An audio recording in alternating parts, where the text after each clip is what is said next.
सागर संसार में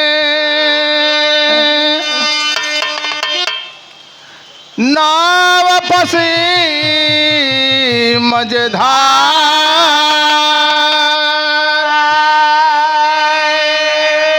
बाह पकड़ मोए उबार ली जाए सतगुरु स्वामी जी सरकार।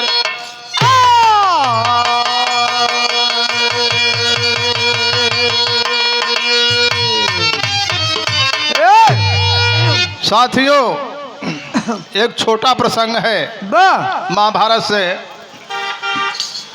भूमिका में भाव लगल मास्टर।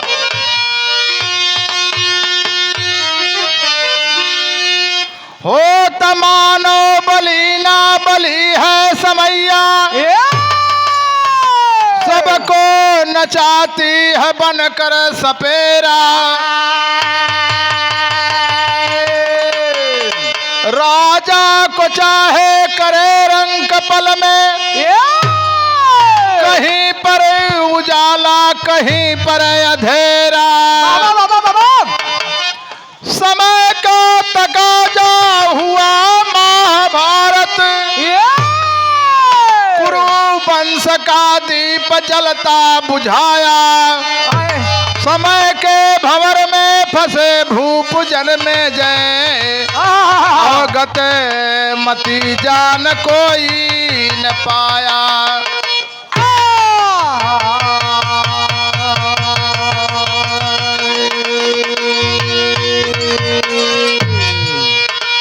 साथियों अर्जुन के पुत्र अभिमन्यु, अभिमन्यु के पुत्र परीक्षित और परीक्षित के पुत्र अंत में जब राजा जन्मेजय सिंहासन पर बैठे हैं, कहानी उसी जगह से शुरुआत है। एक कव्वाली का टुकड़ा लग गल मास्टर।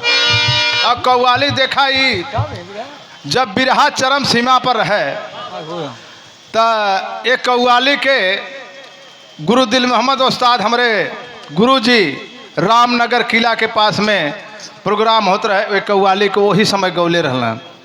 एक कव्वाली में कई भाषा बा, अरबी उर्दू फारसी बोल है बा। अरे मक्के मदनी सल्ले अल्लाह सल्ले अल्लाह,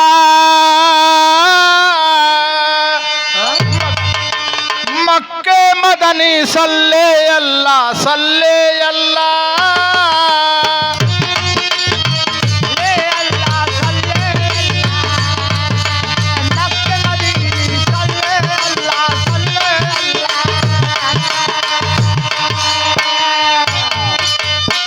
मक्के मदनी सल्ले अल्लाह सल्ले अल्लाह। जोता बुआ दिर जहाँ जाए गिर, शब्द पर गौर करिहन। जोता बुआ दिर जहाँ जाए गिर सता मोहम्मद हसबी की। अबजद साने से करना जग तकसीम, अबजद साने से करना जग तकसीम। सो सनाए लकबी की।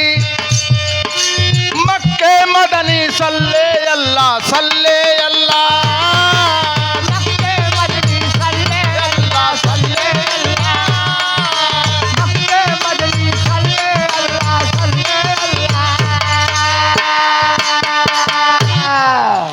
गाना का लाइन बा। समय का जंजाल निराला होता है, निराला होता है, निराला होता है। समय का जंजाल निराला होता है होता है होता है। जैसा बीज बोए वैसा उगता है, बोए वैसा उगता है। जैसा बीज बोया वैसा उगता है। अंतरा का लाइन।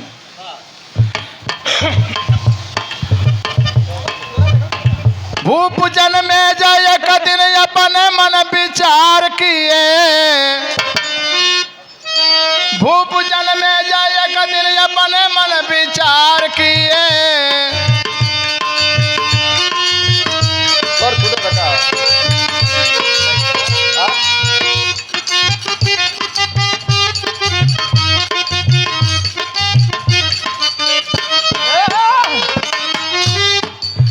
भूप जन्मे जय एक दिन अपने मन विचार किए, श्रेष्ठ मुनि व्यास जी से वार्ता व्यवहार किए।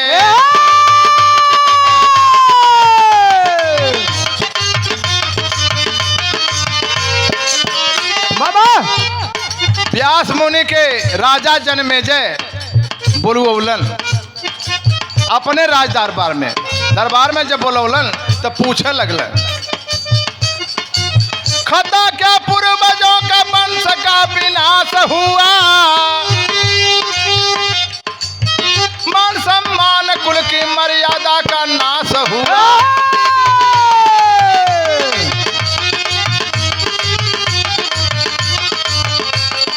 बाबा कहले कि हे ऋषिवर काहे महाभारत हो गल, भीष्म दादा कुरुगुरु कृपाचार्य द्रोणाचार्य आप सब लोग रहला, भगवान मुरलीधर का धैया रहला, काहे इतना बड़ा हानि हो गई बाबा, कैसे काहे इतना खून खराबा हो गल। व्यास मुनि बतावत हुआ बड़ी शालीनता से व्यास जी समझाए हैं, समय का चक्कर बड़ा भूप से बताए हैं।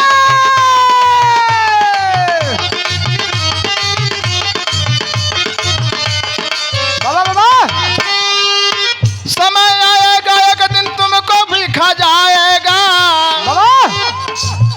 कोढ़ी होकर मरोगे ना कोई बचाएगा।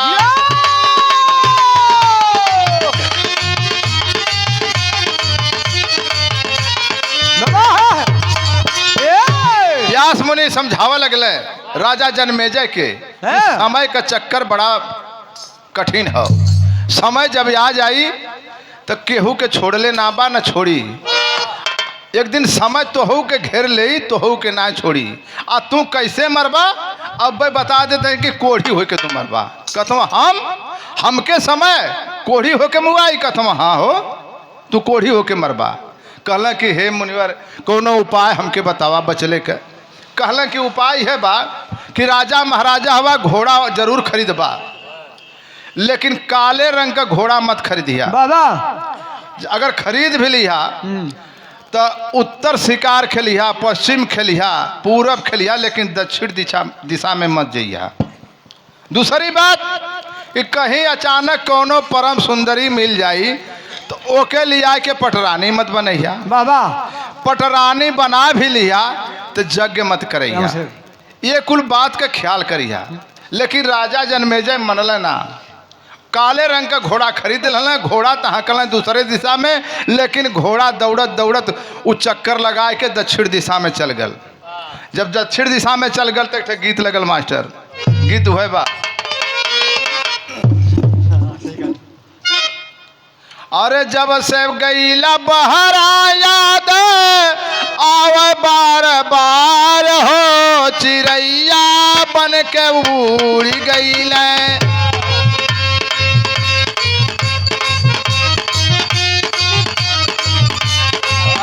जब से गईला बहरा याद आवे बार बार हो, चिड़ैया बन के उड़ गईले।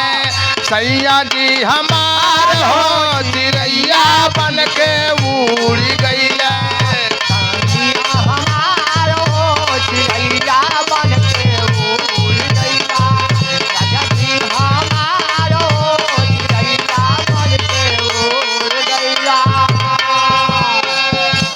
राजा कैलन का अरे काले रंग घोड़ा पर भइल सवार हो, सिकरिया बन के चाली भइले।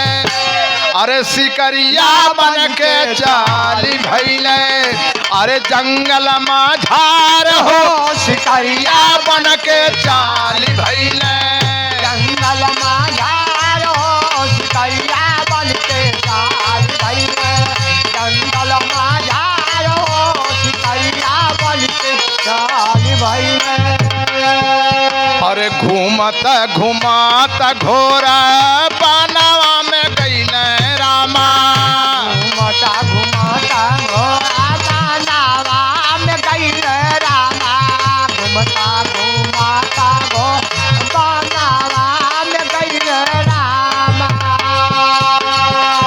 प्यास से व्याकुल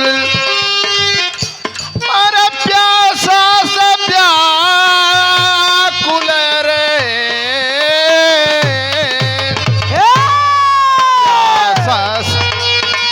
प्यास से व्याकुल परान होई गईले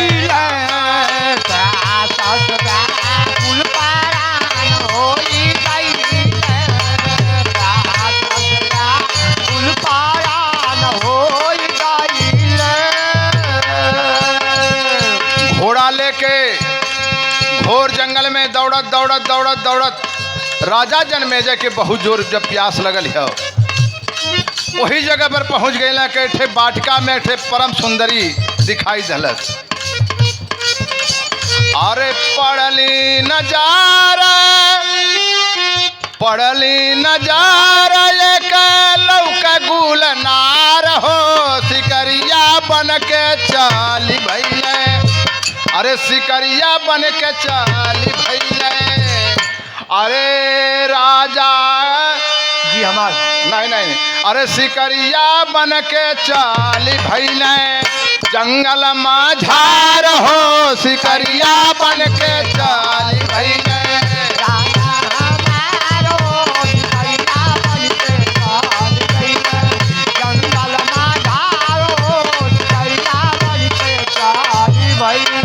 अरे वो नवज्योति सुंदरी पर जब नजर पड़ल हो राजा जनमेजय के तो देखते इनकर पियसिया बुझाई गई आ धीरे धीरे घोड़ा के लेके वही फुलवारी तक पहुंचल है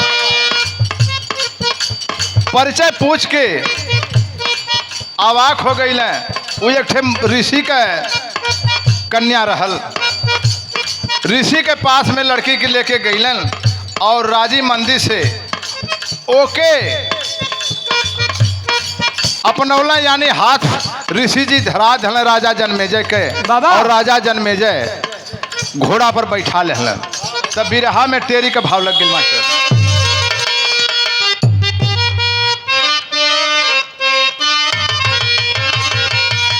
अरे दामन में दागी लागी बिरही अरे दामन में दागी लागी बिरही नाजुक नयन चयन बिन पिया बिरह बैरागी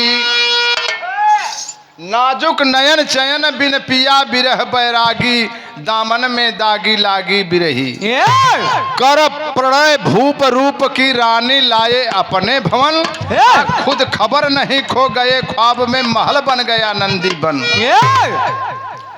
गतिविधि बिरंच की मचल उठी जनमेजय ठाने मन में ठनल आ घर कर गई ललक तब अश्वमेघ जग लगे करन लिया जब राज दरबार में राज दरबार सजाए गल अश्वमेघ जग की तैयारी हो गई राजा जी कवनो बात के मनल ना व्यास मुनि जौन बतौल समझौल कि हाई हाई तो हके ना करे के है लेकिन उह कह के ही देखत हूँ तो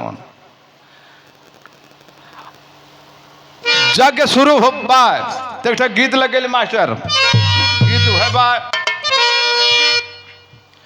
अरे सासु मारे तनवा अरे हाय नदिया मारे तनवा रे तनवा हाय हो मारना तनवा हाय हो मारना तनवा हाय हो मारना अरे तनवा हाय हो मारना हमारे आगे कह तनवा हाय हो मारना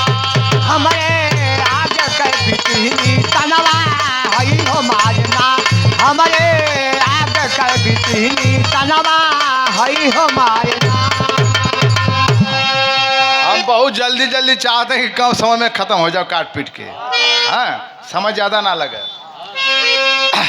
राजा रानी बैठल हुए, अश्वमेघ जग पंडित जी लोग मंत्र उच्चारण द्वारा करावत हुए।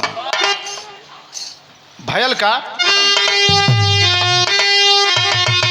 अरे पिपरा का बोलिया, अरे रानी के लागल गोलिया रे जग में, अरे जग में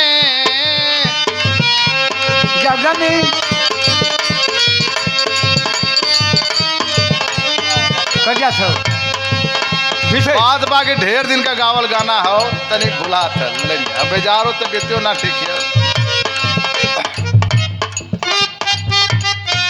अरे रानी पिपरा का बोलिया, अरे रानी के लागल गोलिया रे बोलिया माहुर भैली ना, बोलिया माहुर भैलिना, हो बोलिया माहुर भैलिना, आय बोलिया माहुर भैली ना जग के फेल भैलिया, बोलिया माहुर भैली ना फेल भैली खेलिया, बोलिया माहुर भैली ना फेल भैली खेलिया। बोलिया माहुर भैलिना। ए भैया नौजवान कुछ ब्राह्मण लोग बैठल रहलन, मंत्र उच्चारण करत रहलन और रानी के रूप देख के इहो जवान उहो जवान कुछ बोली कुबोली बोल रहलन। आय हाय ऐसा चाही ना, लेकिन त देखा गड़बड़ होत है यही जगह। और रानी गुस्सा में खड़ा हो गई। जब गुस्सा में खड़ा हो गई तो तमतमाए के राजा जनमेजय भी खड़ा हो गई। अब वहीं से जग जनबा भंग होता, केहू हंसत बा, केहू हर मुस्कियात बा, केहू हर जात बा, केहू हर जात बा, खड़बड़ी मच गई। तो राजा जनमेजय के बर्दाश्त ना भयल। ये भरी सभा जग में हमारी ब्राह्मण अपमान कैलस, हमारे रानी के पर बोली बोलस, हंसलस। काहे हंसलस? तलवार निकाल के और गर्दनवा वो ब्राह्मण का काट दहलत। जब काट दहला गर्दन तो राजा जनमेजय के ब्रह्म हत्या लग गई। ब्रह्म हत्या लग गई। तब अब जौन बात लगल एक के दर पर भिन भिन आए।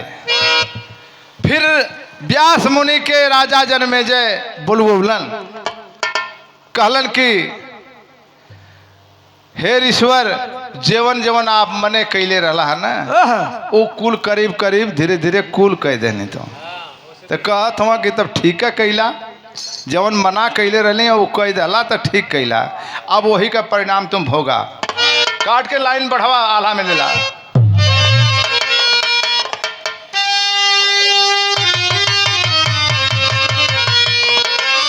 तब व्यास मुनि राजा जनमेजय के एक बात समझावत हो। वो समय कोड़ी हो गई ना, अब कोड़ पकड़ ले, ब्राह्मण का मुड़ी कटले हुए, इनके ब्रह्म हत्या लग गई। हाँ, कोड़ शुरू बा। अरे धीरज के धार से किनार मिल जाला ए भैया,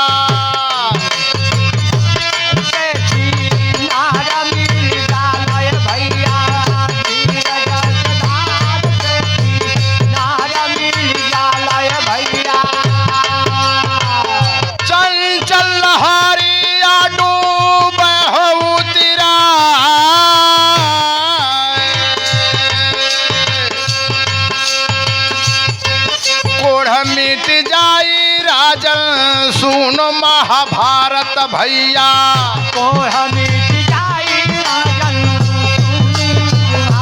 भैया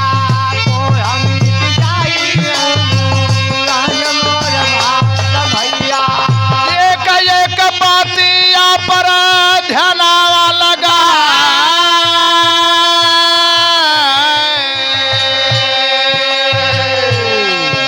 कहला कि महाभारत के हम भगवत गीता सुनावे जात हैं, ध्यान से सुनिए। कहीं अगर नहीं समझ में आएगा बीच में तो टोक टाक मत करना, टोकना मत, बाद में पूछ लेना। ध्यान लगा कर सुनो। अगर पूरा तुम भगवत गीता सुन लोगे हमारे मुखार बिंदु से, तुम्हारा कोड खत्म हो जाएगा, तुम्हारा कल्याण हो जाएगा। सदर लेला सदर अला बजावा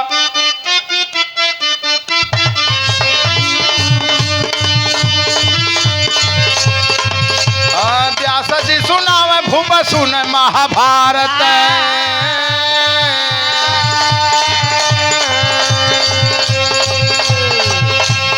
एक एक पतिया बधनवा लगा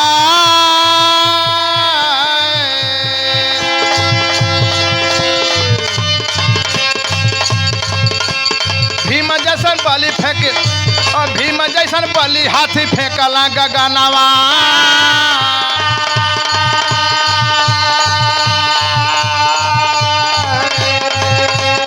बीच में जब महाभारत कुरुक्षेत्र के बाद बतावा लगलन कहलन कि तोहरे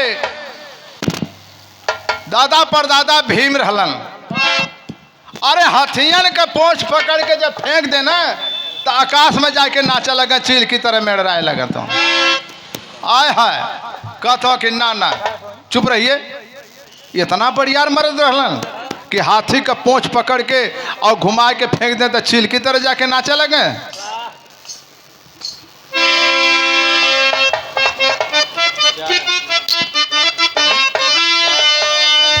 अरे भी तनी बढ़ावा तक अरे भीम जैसन बाली हाथी फेंकला गगना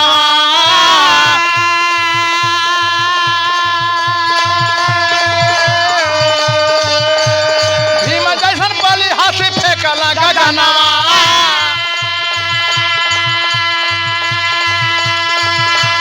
चिड़िया के नियर आकाश में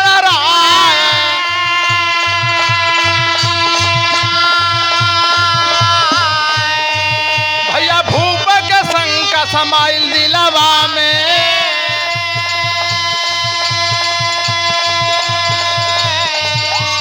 सिर पर मऊतिया कपार मेरा राय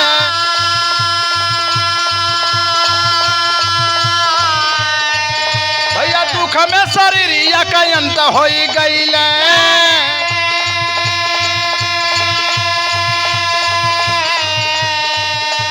अरे दुख में राजपाट राजा अपन गईले बिसरा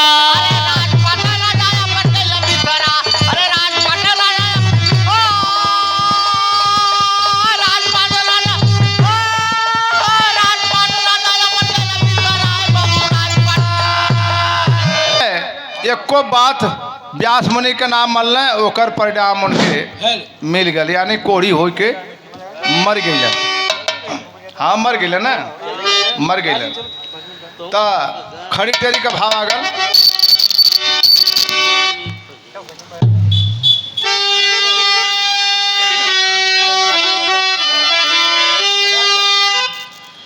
अरे बाउर समैया सतावे सबके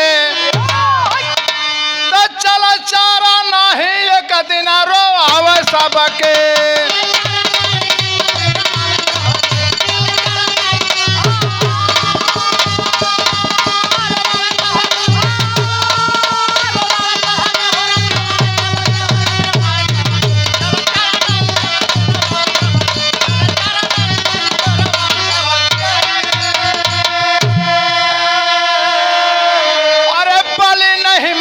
समय होती बलवान हो असमन कराया महाभारत घमासान हो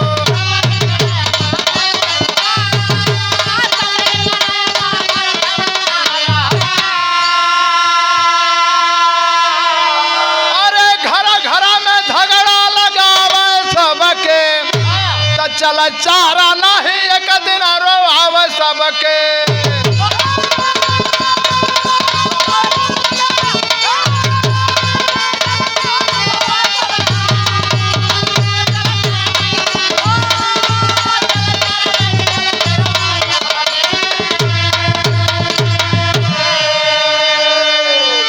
गाना का अंतिम प्रमाण यही है मनुष्य बलि नहीं होता है समय न हो तो बलवान आ कोल भील गोपिन ले भागे कहाँ अर्जुन कहाँ बान।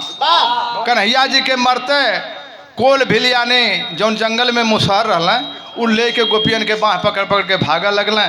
और अर्जुन जी बाण चलावे तो काम ना करे बाहरे समय। गांडीधारी अर्जुन के कोनो बनवे नहीं काम करे तो समय बलवान होले भैया। हाँ, अपने घराने का परिचय सुना, गुरु घराने का परिचय। गुरुदीन मोहम्मद राम सेवक सिंह शिव बदन की बानी